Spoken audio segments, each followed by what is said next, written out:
Bonjour, je m'appelle Rémi Duflo, je suis Head of Product People chez Weevoo et aujourd'hui on vous parle de Scrumban.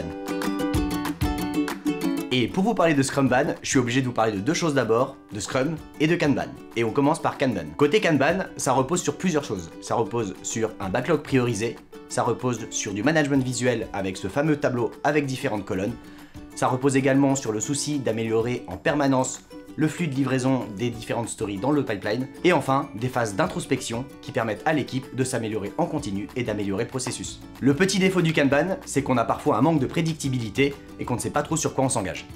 Côté Scrum, le souci est celui de livrer le plus rapidement et le plus régulièrement de la valeur aux utilisateurs.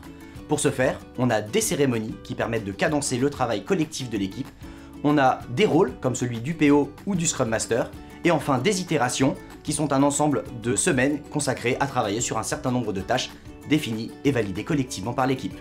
La limite de Scrum, c'est que c'est parfois un rythme compliqué à suivre pour les équipes et un manque de réactivité pour corriger très rapidement des anomalies détectées.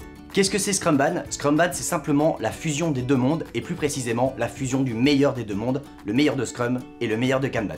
Comme dans Kanban, dans Scrumban, tout repose sur un backlog unique, priorisé par l'équipe. On garde de Scrum des cérémonies et des itérations pour cadencer le travail et réfléchir collectivement à la suite du produit.